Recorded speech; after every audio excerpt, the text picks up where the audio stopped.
If there's any justice in the universe, the 49ers will have George Kittle back against the Falcons on Sunday. And if that happens, I think it could have a major, major impact, not just on the pass game, but on pretty much everything happening with the 49ers. Plus, their list of trade targets has leaked. We got some thoughts on that. And of course, Levin's hot takes all coming up on today's Gold Standard podcast.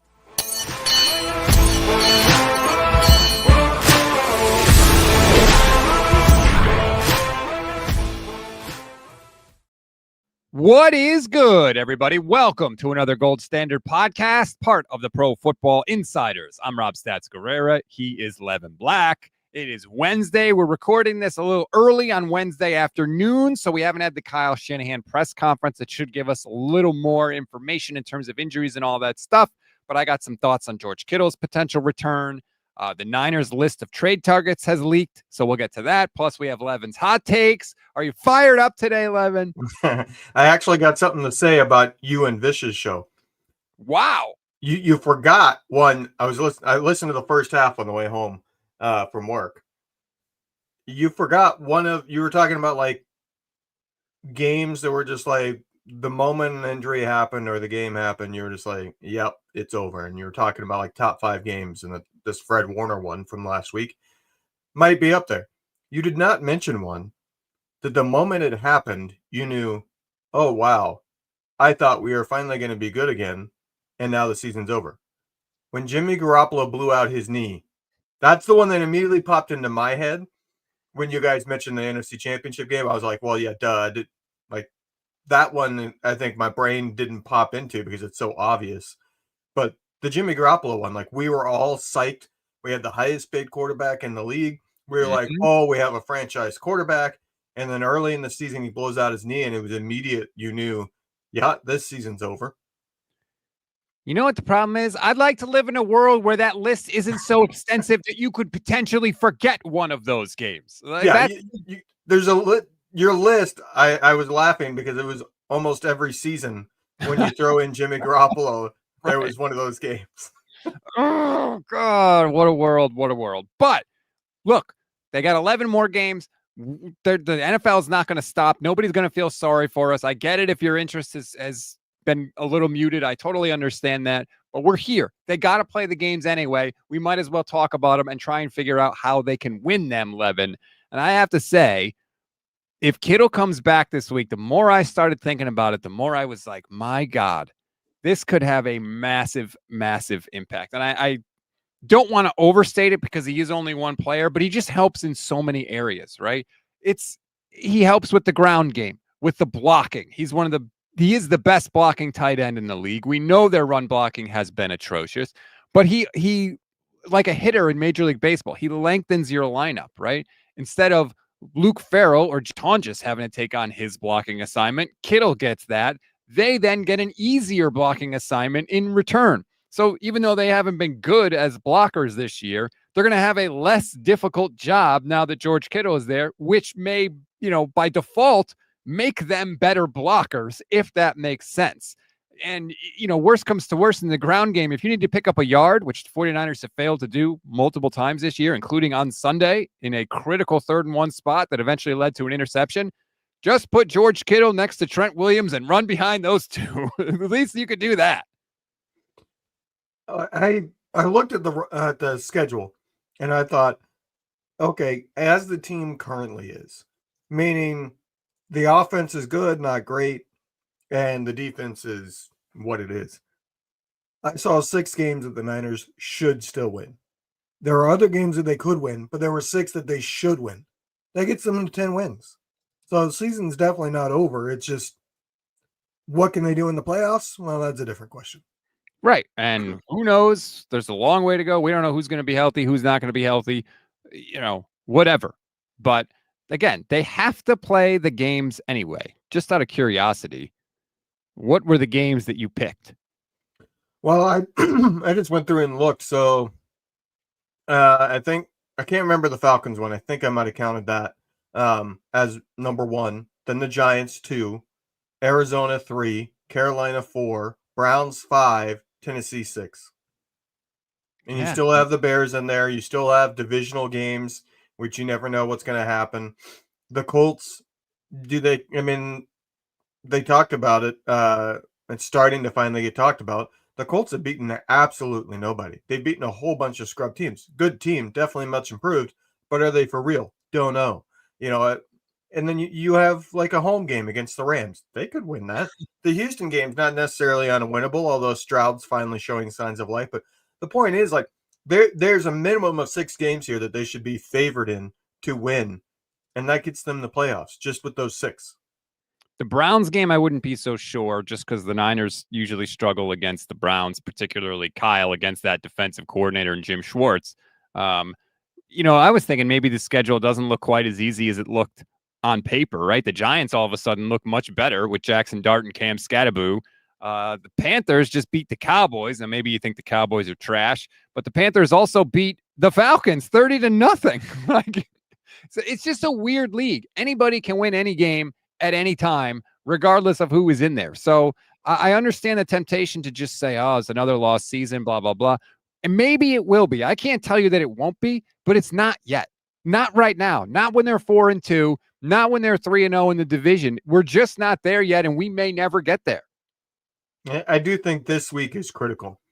I think it has more to do with psyche than it does with the actual record. If they fall to 4-3, that's not the end of the world. 4-3 is not necessarily a terrible spot to be. But if you go out and you lose to the Falcons immediately after losing Fred Warner and you get Kittle back, but then you lose, I think it would be a natural thing for that locker room to start feeling like maybe we can't do it. Maybe all these injuries do matter. Yeah, I mean, certainly wins obviously help the psyche with anything.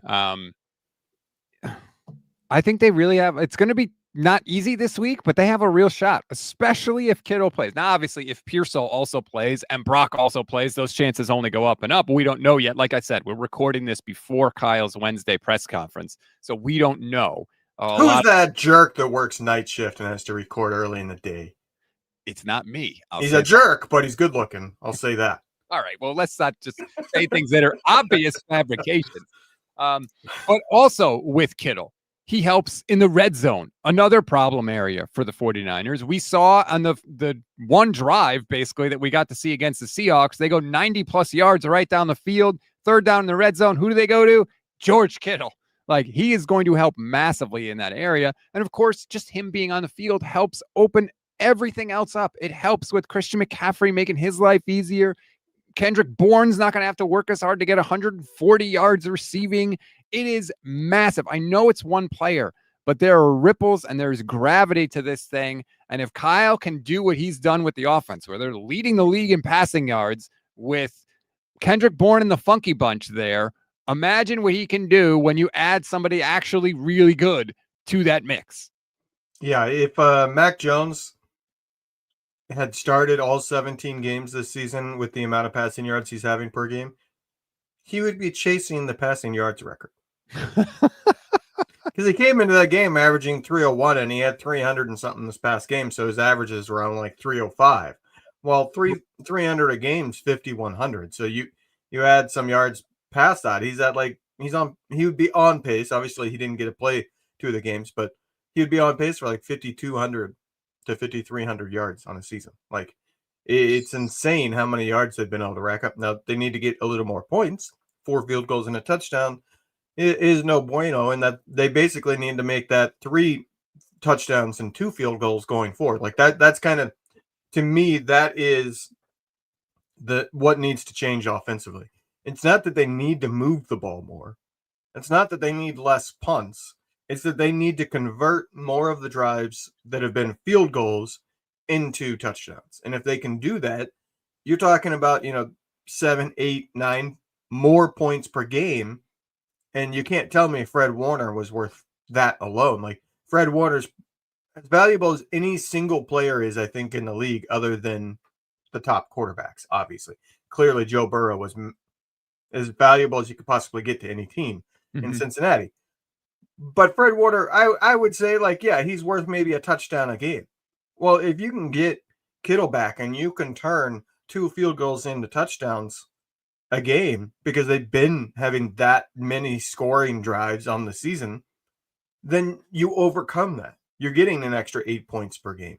And that means this team is in the same boat that you thought they were last week going into the game, where, yeah, they can beat every team. They're flawed.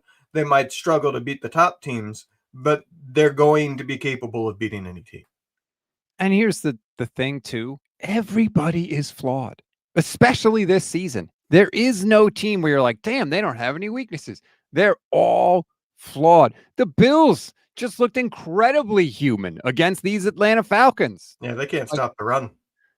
I mean, 49ers are going to have their hands full with Bijan Robinson this week. Well, it wasn't just that game. The Bills came into the game with one of the worst run defenses, so that's a major flaw.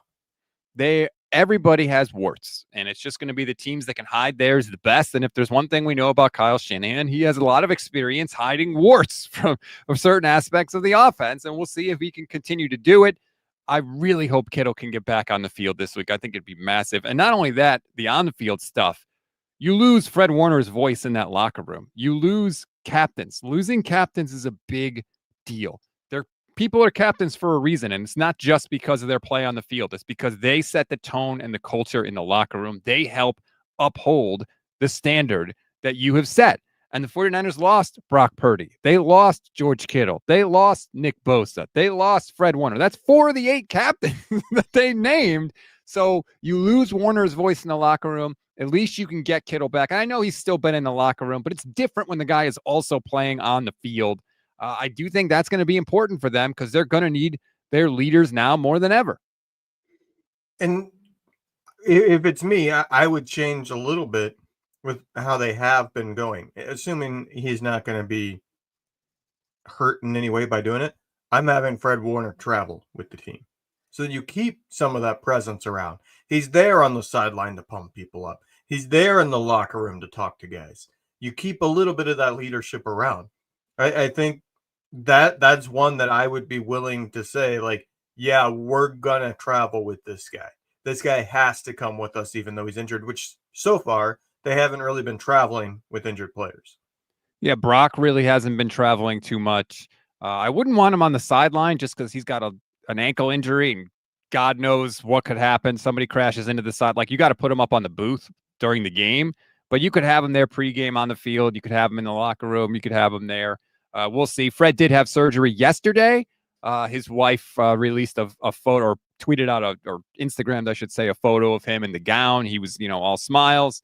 I haven't heard anything about, what happened in the surgery. I assume it's fine. And again, Kyle Shanahan said he expects about a 3-month recovery time for. They should go sign that Fred Warner ninja guy to be his presence on the sideline during games. How about that? I remember that? You don't remember that from like 3 years ago? There was a video of this guy doing like all these crazy kicks and flips, and people thought it was Fred Warner because he looked just like him. He had the long hair and everything. Remember that? That was like a big Twitter thing, to the point that I think they actually commented on it at some point that somebody asked Fred if he's ever taken karate or something like that. And he's like, no, but I know what the video is that you're talking about. Oh, well, I'm out of the loop as always. What else? That was probably 2021, maybe 2020. Yeah, I don't have any memory of that. A lot has happened since then. I'll say that. Okay. Before we get to the 49ers list of trade targets that has leaked, which I was surprised and then not surprised when I saw the actual list, I just want to remind everybody, we have been crushing it with the picks this year. I don't know if you like money. I like money. I'm just, saying, especially when I could, risk a little bit of money and make potentially a lot of money. I like things like that, which is why you should listen to our picks on Fridays and make your picks with Sleeper. We have hit on 70% of the picks. And this is not like week 1, week 2. We're well into the season now. We're getting close to halfway through the season, and we are hitting on 70% of the picks. So if you listen to us and make your picks with Sleeper, you could win up to 1,000 times your money. That sounds good to me. I don't know. I'm just saying. And by the way, if you haven't made any picks this year, for a limited time only, new users will get a free $20 entry. You don't even have to deposit or anything. Just sign up with Sleeper. You get the free $20 entry. And if you use our promo code GSP, you'll get up to a $100 match on your first deposit. Terms and conditions apply. See Sleeper's terms of use for details. Currently operational in over 25 states. Check out Sleeper today. Now, I asked you before we came on, Levin, did you see the list of trade targets that leaked for the 49ers? And you said no. So I decided to show you the list. And here it is on the screen. If you're watching the stream, you can see the list. I'll just read it out quickly for the audio listeners. Trey Hendrickson, Rashawn Gary, Kingsley Enagbare, Jalen Phillips, Bradley Chubb, Jermaine Johnson, Will McDonald IV, Quincy Williams, Arden Key, and Christian Harris, according to Jeremy Fowler and Dan Graziano of ESPN. You see that list? Your reaction? I have actually seen this list before because it's the list of when you look up available players at linebacker and pass rusher. This is the entire list. This is literally the entire list. I had Quincy Williams written down. I was going to talk about it in the instant reaction, but I decided we didn't need to bring up trade targets, but that's a linebacker there that made an All-Pro 2 years ago with Robert Saleh. You got a lot of pass rushers on there. Yeah, yep. Like this is the entire list of potentially available players that you could add. But this is the type of thing that really gets under my skin when it comes to the national reporters. It's not just ESPN. A lot of places do it, but they act like they have some kind of inside source, and then the actual substance that they give is something that Joe Schmo could have gone and looked up. And in my opinion, that's exactly what happened.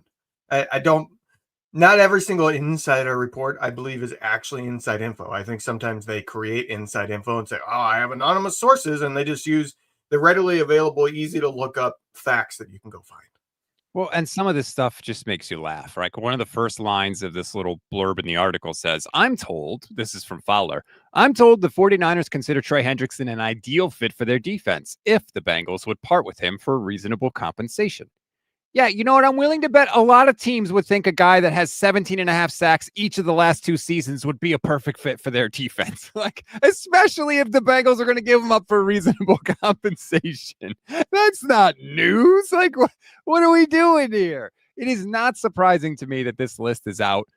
Look, when you walk in the store, you could potentially buy every item in the store. And that's essentially what that list is, as you have correctly pointed out.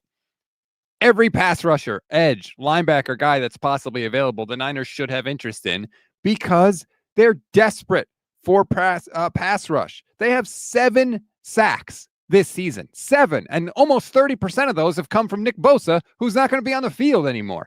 Obviously, they want pass rushers. This is how I think I would approach it from the 49ers. I would wait and see what happens this week. If the team looks like they've responded well to Fred Warner and they're not like a shell, they're not shell-shocked, then maybe I go make a modest move. I don't think I would be going Trey Hendrickson. I would not, because you're going to have to trade at least a second-round pick to go get him, because they're going to get a third-round pick in the open, from a comp pick. So you're going to have to give up more than that to get him.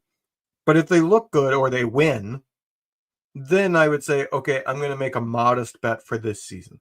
I'm going to go, I don't think I would do the linebacker. I think you can't have both, and I think the pass rusher is the bigger need. I would go get one of the modest pass rushers, an Arden Key, somebody like that, if they look good this weekend. If they look like a train wreck, it's the exact opposite. I'm willing to sell pieces. Trey Hendrickson, for what it's worth, I believe left the game last week with back tightness. Now, is that like Micah Parsons' back injury with the Cowboys, or is that a real back injury? Who knows? But I'm just, I'm throwing it out there as something to keep an eye on. There's also one line in this article that kind of made me scratch my head a little bit. And I'll put it up on the screen. For the audio listeners, Graziano says, quote, I wouldn't be shocked if the help the 49ers bring in from the outside comes on the offensive side of the ball. Now, look, I'm all for the team improving, but I will say, when you have Christian McCaffrey healthy for the whole year, or to this point, healthy for the whole year, you trade already for Brian Robinson. You draft Jacob Cowing last year. You draft Jordan Watkins. You're getting George Kittle back. You have Ricky Pearsall, who's going to return at some point this season. Is that not enough? Like, you have to give up more assets for offense? I mean, of course, I'd want to see the deal before we know for sure, but damn, man, that seems like You should not have to be making moves to bring in offensive players at this point in the season. I feel like that's pointing to they're not happy with the offensive line, and they want a left guard, maybe a left guard, because they feel like if they can just get somebody that is decent on the left side, then they have something that can work in the run game because they can run behind that left side with Trent Williams and whatever the guard is that they can get. That's what that screams to me, that maybe they're looking at offensive line specifically at guards. You know what? I didn't think of offensive line. That's a bad job by me. You're right. God knows they could use help there. So if it's offensive, it's not a solo show for a reason. If it's offensive line, okay, because no one's going to argue they couldn't use upgrades there. I mean, anything else would be illogical. You have the two quarterbacks. You have, as you said, you've invested a lot in the wide receiver position. You have Bourne that's performing off the street. You didn't trade Jennings. You have a first-round pick from last year, multiple draft picks from last year or this year as well. And you've already traded for the running back depth. So, like, what would you be trading for other than offensive line? Yeah, that makes the most sense. I would agree. Of the list that we put up here, and I'll throw it back on the screen. Is there a guy you would prefer? Obviously, Hendrickson, yeah, if they could get him for a song, he's the number one pick. But, assume that that's not going to be the case. Of the other guys on the list, is there someone you would prefer? It's tough for me because I don't believe they have a real Super Bowl shot this year. So I don't know that I'm wanting to add anything. And I don't know that they can afford expensive options next year. Like Jermaine Johnson, I would love to do the buy low on him as he's coming back from a torn Achilles. And then I think he had like an ankle injury or something this season kept him out for a game or two. I can't remember what it is, but he tore his Achilles last year and he's coming back from it. But they picked up his fifth-year option. So you have next year at like $13 or $14 million that they can't do anything with to shift that money. So it's like, do I really want Jermaine Johnson for the rest of this year and at $14 million next year? I mean, that's a pretty expensive thing when you just drafted your first-round pick at that position and you have Nick Bosa coming back. But at the same time, like, I feel like there would be enough snaps there in rotation with those three because you're wanting to have Michael Williams go to the inside on pass rushing. But Trey Hendrickson, like, I'm out on that one. It's too expensive, and you don't want to. You're not all in this year. This is not an all-in year. So I look at the list, and it's like, what am I willing to do? I would be okay with Jermaine Johnson, assuming they can fit it in the budget. I don't know what plans they have to create extra money next offseason. I would be okay with like a buy low outside of that. So like an Arden Key, or they don't have like Matthew Judon on here who's with the Dolphins as a situational pass rusher and would probably cost next to nothing. Like that's the type of thing that I'm more looking at. If Fred Warner had an ankle that was functioning right now, would you be in on Hendrickson? Because I would be. Yes. Yeah, I agree. I absolutely would be. I think if you got Hendrickson, you have a dominant defense. And I think, I think you have a team that you could say there is no ceiling on this team, especially if, again, some of the Niners offensive people come back. Benali says, I like Will McDonald. It sounds like the Jets are in fire sale mode. He's on a rookie deal. Solid drafted him in the first round for a reason. He wouldn't just be a rental. And with the injury to Fred Warner, I do think it increases the likelihood that Robert Saleh is going to be here next year. And if that is the case, bring in some Saleh people because he's going to be the one coaching them next year. Yeah, and I think of the three Jets there, I think Quincy Williams is also around next year, so it wouldn't just be a one-year rental. All of those guys. 1 year rental? Yeah, rental. I got like a bubble in my throat that started like second sentence of this show that I cannot get rid of. Take a drink. But this is where I would be. I would be going to Robert Saleh and saying, find the guys that you want that help this year, but you're also willing and you like them having next year. And if it works within our budget, we'll make it happen so that next year you have that much better of a defense. And maybe, Kyle talks about that where he says, I would like to do deals that help us this year, but also don't hurt us next year or help us for next year. I do think that's part of it because even going into this year, they really think of 2026 and 2027 as their like serious contending years again. Or at least they did before their two best defensive players suffered catastrophic injuries. But I think the contractual status of these guys beyond 2025 is going to make a big difference into how they approach them at the deadline, what they potentially would be willing to give up for them, and all of that stuff. So we got about 3 weeks. The trade deadline is November 4th. It is a Tuesday. So, yeah, I do agree with you that a lot of what happens between now and then is going to be depending on what the Niners do. You know, if they, let's see, we got Atlanta, Houston, and New York. So there are 3 games before the deadline. If they go 2-1, that's enough, you would think, to keep them active for something. Yeah, but I think this week matters more than anything. I don't think they can go out and look terrible this week and rebound. They can lose this week and rebound, but they have to have, it looks like they're there. The lights are on. It's not, yeah, we're still like stuck in last week. We never quite got out of it. We're playing like we have cinder blocks on our feet and, kind of like they normally play against Atlanta, because that's what Atlanta's been every year that they've played them. They've been like the trap game. But if they look like, all right, lost a close one or something like that, just couldn't stop Bijan Robinson, but the offense was humming and the defense was showing fight, then I think they can rebound and that 2-1 comes into play. But a train wreck this week, it's a train wreck. It's off the rails. I'm hoping that they don't, I'm thinking that their defense is going to look better because they didn't stop Tampa Bay at all in the second half of that game, even without Igbuka. But I think a lot of that was, or I'm hoping a lot of that was, hey, we just lost our main guy, our best guy. The players are a little shell-shocked. Robert Saleh, hasn't had a whole week to coach up Tatum Bethune, who's going to fill in for Fred. He'll be the guy. This week they know Fred's not there. And when you don't have the players, you have to depend more on scheme. Those are the 2 aspects of any side of the ball: scheme and players. The more you lose players, the more the scheme is important. We saw last year they didn't have the players, and Nick Sorensen could do nothing. He was a popsicle as a defensive coordinator. They don't have a popsicle this year. They've got an actual real defensive coordinator, arguably the best in the league. I think he'll be able to come up with something that will keep them competitive. He's not going to hold Atlanta to 12 points. But I think Robert Saleh will come up with something to keep them competitive. And the question is going to be, like we thought going into this season, can the offense carry the team and carry the majority of the load? I like popsicles. Nick Sorensen can't be a popsicle. If he's a popsicle, he's like one of those, flavored water popsicles, icy popsicles, but they forgot to put the actual flavor in. So it's just ice. It's just frozen water.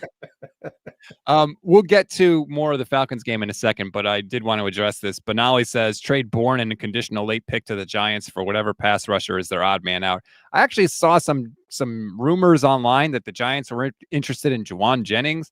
Let me just say, yes, please take him. Yeah. Go ahead, please. I don't need a guy that's arguing with my head coach on the sideline during the 2-minute drill. He's really. Kendrick Bourne has completely replaced him. They haven't skipped a beat in the offense. Give me a break. If the Giants want him, take him. If anybody wants him. Yes. There's no point in keeping him around. And I appreciate what he did. I like his attitude. I like him as a player. But at this point, he's definitely not going to be here next year. And even when he was back this week, he wasn't the main guy. And if you're not going to be the main guy when Pearsall and Ayuk is out, then there's no reason to keep you. You might as well go get something for him. It is weird how Mac clearly has the connection with Bourne and Brock clearly has the connection with Juwan Jennings. It's like somebody asked me for picks wise. They were like, should I bet on Bourne to go over this number? And I was like, if Mac is the quarterback, go with Bourne. If Brock is the quarterback, go with Juwan. That's the guy you got to link up to. But hey, we'll see what happens. It could be a very interesting 3 weeks here before the trade deadline. I'll be interested. I think we're going to see the spinning John Lynch gif more than a few times. It can swing either way. If they lose the next 2 games, they're going to be one of the biggest sellers, I would imagine, on the market, because they're going to say, this isn't our year. Injuries sunk us. we're going to get whatever we can for the spare parts that won't be here next year. And if they win this week or they win next week, they're going to be one of the biggest buyers on the market because of all the injuries that they need to replace. I wonder who those pieces would be that they would want to sell off. I mean, obviously they could get something for Trent Williams, but like, is anyone going to trade for Trent Williams? They could get something for Christian McCaffrey, but you're sort of getting in at a low point right now. I mean, they have potential pieces, but like, are they really going to move? Is Jed York really going to move them? Because again, if they're counting on contending in 2026, how many pieces do you really want to move? It depends on what you think their future is. What are the prospects of them next year? What value do they bring next year compared to what their cost is? Mm-hmm. Oh, I thought you had more there. No, that's the equation. It's as simple as that. Are you signed next season? Okay. Do we want to pay you what you're signed at for next season? If the answer is yes, you keep them. If the answer is no, you get whatever you can. And I agree with you. You said earlier, we don't know if the Niners have any of those cost-cutting moves planned for next offseason. And if they do, how does that factor in? If I had to place a wager, I would say they probably do. Just if I had to make a pick there one way or the other. In terms of the actual Falcons game this week, obviously Bijan Robinson is the big target. He cooked Buffalo last week. We had 238 yards from scrimmage, which I appreciated because he's on my fantasy team. He's leading the NFL in yards per scrimmage. He's unbelievable. You can't tackle him. He's phenomenal. He's going to get his. But to me, you have to attack the weak link of the Falcons, and that is Michael Penix. That's their quarterback to me. You know, he hasn't played bad this year, but he certainly hasn't been anywhere near the level of some of the other quarterbacks the Niners have played this year. Baker Mayfield, Sam Darnold. He has not been there. I think Salah's going to cook up something special that's going to sort of slow down Penix in the passing offense a little bit. And I think, again, they will be able to be competitive, even if Bijan goes nuts, and he might. I still think the Niners could be okay. What scares me most is Bijan in the passing game. Because in the passing game, you're probably going to have one-on-one with linebackers where they're hurting right now. Do I trust a linebacker one-on-one in space with Bijan Robinson? No. I probably wouldn't even trust Fred Warner in that. I wouldn't trust anybody in that spot. Right. You know what I mean? Like, there's nobody in the league that's capable of doing that. And now it's going to be even worse for the 49ers because the Falcons are going to do whatever they can to make sure that he doesn't get winters in coverage. You know what I mean? Like, they're going to try to get him on the second linebacker as much as possible. And he's going to win that matchup every single time. And now you've eliminated the first aspect of running the ball. He doesn't have to get past the line of scrimmage. He's out in space with a linebacker, and then it's DBs. And Bijan Robinson in that scenario is as good as anybody in the league. He's Hall of Fame level talent, I think, in that manner. The ability he has at speed to get small. Like, I was watching that game last week, and there are many times where he's like 10 yards down the field, and there's a wide receiver blocking, and he does the thing like where running backs are going through the line of scrimmage where they turn sideways as they're going by to get skinny and get through the hole. He was doing that 10 yards down the field. You know what I mean? He's just scary good. There's no way around it. He's one of those guys that you're just like, they just move differently than other people. Christian McCaffrey used to be one of those guys. He's a little bit less so this year, although I still maintain the majority of the problems with McCaffrey are not him suddenly falling off a cliff. I think it's much more the blocking, not only the blocking by the interior offensive line, the blocking by the tight ends and wide receivers. Kendrick Bourne, man, he don't want to do it, or he doesn't know what to do. He's been bad. And like a lot of this blocking scheme depends on the wide receivers handling their business up front. And especially when you talk about lack of explosive plays, it's wide receiver blocking, man. Remember Ayuk on that run against the Steelers, or McCaffrey goes, I think it was 69 yards. Ayuk is the guy blowing up the defensive back down the field that turns it from a 7, 8, 9, 10-yard run into a 20, 30, 50, 69-yard run. That's what they need to get those explosives. They haven't gotten that blocking from anybody. Pearsall hasn't been great at it either. I'm not excusing him, but Bourne has been egregious the past couple of weeks. Bourne doesn't even know where to line up. Yeah. Like that, I've been surprised by that aspect of it. He's gotten his yards, and signing a guy off the street midseason, getting anything for you is kind of a bonus. But I've been surprised that even this past week there was a play where he didn't know where to line up, and he's confused prior to the start of this, prior to the snap. It's like you were in this offense. It can't be that different. Why are Right. you struggling with this, and somebody like Valdez Scantling isn't? I agree. It shouldn't take that long to get up to speed.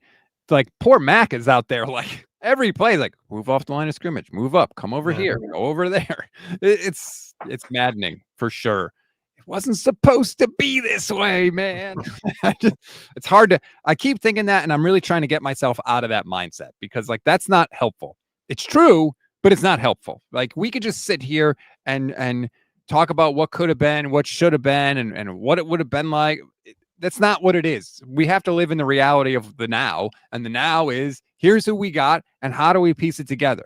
And to his credit, I do feel like Kyle Shanahan does that. Sometimes he does it so much that people think he doesn't care about the guys that are injured, which I don't think is true. I just think he is in, coach grinder mode of, all right, this is who I have. How do I put the pieces together? How do I, scheme it up so that we can still do this?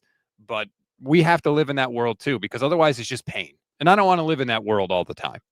You don't want Mr. T's world, Clubber Lang? What's your prediction for the match? Pain. Hard words from a hard man. You think you can make a Clubber Lang reference on the show and I wouldn't be there with you? Come on, man. We may or may not be two 40-year-olds here reminiscing about movies from childhood. True. Okay. I think that was all the topics that I wanted to hit specifically. I'm not going to lie. I haven't been as sharp this week. This is the first time ever in my life I've had to balance the 49ers work and the 49ers pod and season with my baseball team actually being relevant and alive. And I'm struggling. I'm not going to lie. Like the Mariners play tonight. It's game 3 of the ALCS. Like just give me 2 minutes on this. I know you were a 49ers pod, but this doesn't happen for the Seattle Mariners. They're the only Major League Baseball team that has never appeared in a World Series. The only one. And they are 2 games away from going. It is the closest they have ever been in my life. And It's like the Cleveland Browns being in the NFC Championship game up at halftime. Right. They're Or like AFC. they're right there. Like this doesn't happen. It is to be a Mariners fan was just a constant kick in the nuts. And to illustrate that, I'd like to offer the following statistic. In their entire franchise history, the Mariners have as many twisted testicles as they do playoff appearances. That is literally a true fact. So like this doesn't happen. So I am struggling just a little bit. Captain T. Morgan says, if only Rob followed through with the Etsy witch for the 49ers health. I think I got distracted by the Mariners. That threw me off and I didn't get to her in time. And now Fred Warner is hurt. And now it's like too late. That's the only other thing. Yeah. It's like I'm kind of bulletproof now at this point because you've taken everyone. Yeah, I mean, definitely too late. And it's all your fault. That's right. If you want somebody to blame for what has happened to the 49ers, tune into the Gold Standard Network 4 days a week. You're going to see the face of the guy who's to blame. Accurate. I can't deny it. I always promise 100% authenticity on the show. I can't deny it. Chris Maldonado, YouTube channel member. Shout out to Chris and all the YouTube channel members. Thank you, everybody, so much. If you want to become one, it's less than $3 a month. You get custom emojis, membership badges, priority comment response. You can sign up on your phone now, which is new. You couldn't do that before. Thank you, YouTube, for finally entering 2025. Chris says, is Michael Penix a mobile quarterback? I honestly don't know. Not really, which, yay. Yeah. He's in between Mac and Brock, I would say. He's not a statue, but he's not adept at escaping like Brock is either. Like he's not mobile, but he's not completely immobile either. There's opportunity there. And I do think that Robert Saleh, like, dude, you have to blitz more. I get that there's vulnerabilities in coverage, but you have to blitz. You have to at least make the quarterback uncomfortable in some way. You can't just sit back, like I feel like 49ers defensive coordinators rarely blitz more than 5 people. Sorensen never did it. Like, you can do it. It's like, oh, okay, we're going to blitz with one extra person. It's like, well, that's okay. But like, you could send more than that too at times in certain situations. It really just shows like the different level somebody like Spagnuolo is on, that he is capable of disguising it completely and you don't know where it's coming from.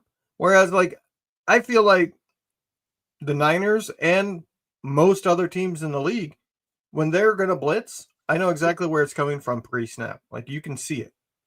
Whereas somebody like Spagnuolo, he moves everybody around. To me, he's like the Kyle Shanahan of the defense. He's moving guys all over the place and disguising his coverages to the point that you don't know who is going where. I'm going to be okay. I'm going to breathe through it. I'm going to be okay. We'll figure it out. I think he'll have a good plan. It's very rare that the 49ers get embarrassed in a primetime game, although I still have nightmares of the Buffalo Bills just lateraling the ball all over the place, romping the 49ers, but that very rarely happens. I think they'll piece it together. I hope Saleh can do it. You want to know a true fact that I came across today that made me chuckle? A true fact? All facts are true. That's true. Michelle likes to rag on Mykel Williams on Fridays because he hasn't done much as a pass rusher this season. Mykel Williams has more sacks than Abdul Carter this season. Yeah. How do you feel about that? I feel like if Michelle picks somebody that she's going to bring up consistently for not doing enough, they're probably actually pretty good, because it used to be Jordan Mason. She was not a Jordan Mason fan. That is true. But, I just think that's hilarious. Like, the first true defender taken in the draft, right? And Mykel Williams has more sack. And Mykel Williams only has one sack, by the way. Carter has a half sack on the season. Yikes. Yeah. Johnny Dell from the Johnny Dell Football Academy is watching. He's in the chat saying the Niners have to get their coverage busts figured out, though. Yeah, I tweeted something on Sunday that everybody got mad at me for. But, like, Fred Warner goes out of that game, and all of a sudden it's busts left, right, and center. And I said, it's not a good look for Robert Saleh that, like, Fred Warner is apparently the one that had to tell everybody where to go. Like, coverage busts come from people not knowing their assignments. And I put that on the coaches. It was weird. Like, one player, I don't care who that player is going down, should not cause mass confusion, whether offense or defense. A quarterback going down on the offense should not create mass confusion on the offense, because other players should know their dang role and what to do. And if they don't, then clearly they've been using a crutch. And that, to me, is on the coaches to have seen that and known that and said, hold on, we need to get these guys up to speed. Right. And, like, I don't know exactly how you do that at the professional level, but like, if you're seeing that the team can't adjust without Fred Warner in practice, okay, say, hey, Fred, come stand next to me. And we're going to mess with these guys, and try to give them a teachable moment and embarrass them and have a blown coverage in practice. Something. You know what I mean? Like, you can't tell me that they didn't see that they didn't know, like, oh, these guys have had Fred Warner making their adjustments for them, and they don't know what the heck they're doing unless Fred tells them to. And I just don't know why you would ever just be like, well, as long as Fred doesn't get hurt, we'll be fine. Now, in their defense, it worked. He literally only missed one game in his career before this year, but that's not exactly something you want to bank on. I think they'll be better with it this week, but I do think it was not a good look that it completely fell apart. Like, getting beat is one thing. If you're there, like Marquise Siegel a lot of times is there with the receiver and he goes up to try to make a play on the ball and the receiver catches it. That's obviously, you want to get that fixed too, but you can at least live with that. But him not being there and the receiver being wide open because you didn't know who you were supposed to cover, that's a completely different thing. And I think that they will get it more straightened out this week. I certainly hope so. Yeah, it's kind of like the Kyle Shanahan when he used to use the excuse, oh, well, our entire game plan was built around this one player that got injured. What do you expect us to do? No, you're professional. Your game plan should not be destroyed because one player got dinged up. There's also one more thing I want to say, because I feel like Jason and Steph are so good at this. They'll bring up something on the show that I disagree with, and it takes all of my energy not to jump in and argue with them on the show, but I don't want to do that because it's their show. It's not my show. But I was talking about Nick Martin, and I'm pretty frustrated that Nick Martin literally has not played a snap this season, not one. And I said, it's a wasted pick. And Steph and Jay both disagreed with me. And Steph said, well, is D Winters a wasted pick because he barely played up until this point?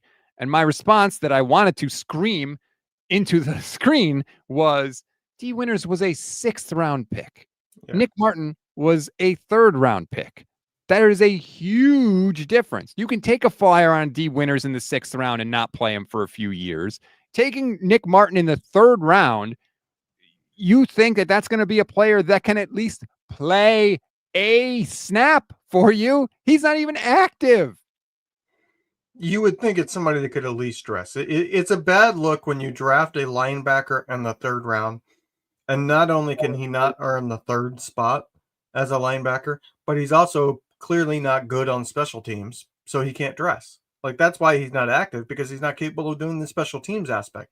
Now, we're probably going to figure out what he can do on special teams, because the guy that's being forced to play for Fred Warner was one of the top special teams guys. So whoever replaces him in that role is going to be primarily a special teams player. And there's only one guy left, and that's Nick Martin in terms of the linebackers. So if you're a 3rd-round pick and you're not good on special teams, and you're also not good enough to be a backup at your main position, that's a little bit of a red flag.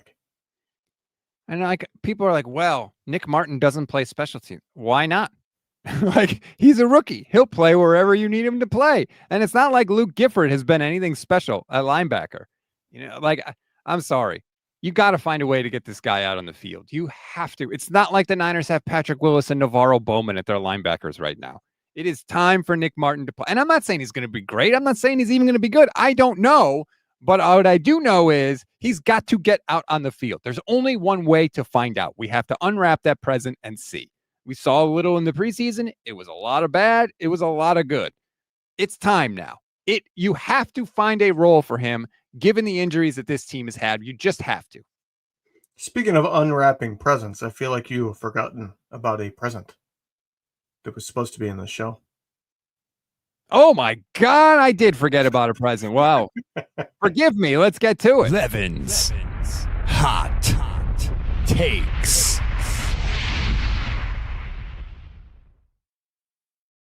Game that's sweeping the nation. I apologize. Okay, Levin, the floor is yours. Well, I'm going to start with a list. First, broken rib, 2022. Elbow, end of 2022. Concussion, 2023. Shoulder, 2024. Arm elbow bruise, 2024. And turf toe, 2025. What are those? Oh, the Brock Purdy's injuries since he took over as the quarterback of this team.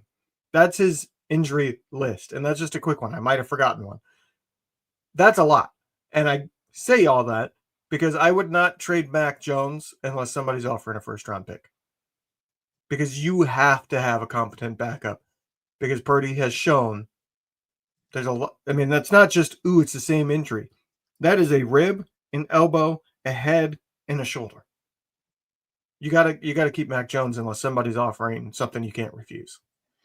So just to be clear, if I'm understanding this right, your hot take is a guy that's under contract for 2026 should be on the team in 2026. Yes, the guy that everybody's saying, how much can the Niners get? Because they're just assuming he's going to be traded in the offseason. I'm saying I'm not trading him unless I get a really good pick. Obviously, a 3rd-round pick, if he's traded for a 3rd-round pick, I would be shocked because they should be able to get a 3rd-round pick in the comp market if they wait another year, because somebody will give him a decent sized potential starter money type of deal, something that is worth a lot, but then also has incentives if he actually ends up being the starter. So you got to be more than a 3rd. I'm saying I'm not accepting a 2nd-round pick in the offseason unless they have some kind of like other, okay, that guy will be a competent backup that they know they can go get. I'm not trading Mac Jones. A 1st-round pick, you got to pull the trigger at that point. I don't care what backup you have. If somebody's offering a 1st-round pick, you're trading that guy. But outside of that, I'm not trading him because Brock has way too many things that he's gotten injured. Benali says they're definitely trading Mack and going with Curtis Rourke for the future. The Maple Missile, baby. Get on The guy that board. nobody's seen. That's the problem. And they haven't even really seen him because he's been Exactly. recovering.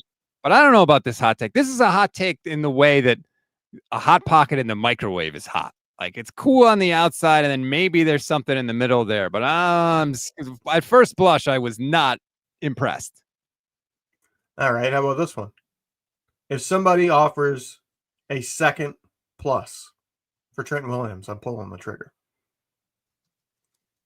I know he has a huge dead cap hit if he gets moved. I don't care. To me, he is a above average starter in heavy decline. And if I'm looking at next year where he's still signed for the last year of his contract, I'm looking at it going, chances are this guy's going to be an average or worse starter next year. If somebody's offering me that kind of draft capital, I'm willing to pull the trigger. Boy, even if they, go 2-1 and are 6-3. It's tough, but to me, they called this year a non-contending year. Trent Williams is diminishing, in my opinion, rapidly. He is much worse this year and last year. I don't know if he ever recovered from the injury last year. Like, I don't know what's going on this year because you're not even seeing the strength. You know what I mean? Like, he is not just running through guys. He's getting stomped. Like, he's getting bowled over a lot.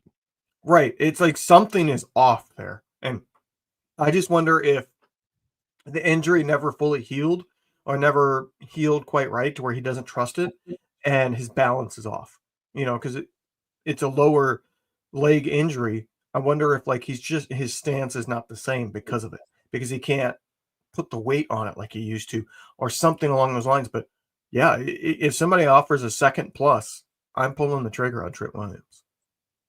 Do you know what the offensive line would look like? Like, you can't on one hand say Brock Purdy's injury history is scary and then say they should trade the best offensive lineman they have. Does it matter? That's the thing. Like, I don't think it matters. Austin Pleasance, come on down. Actually, no, it'd be Spencer Burford, wouldn't it? Isn't he actually Trent's backup? But yeah, potentially. If I was trading Trent Williams, it would likely be, all right, give us your backup tackle in return.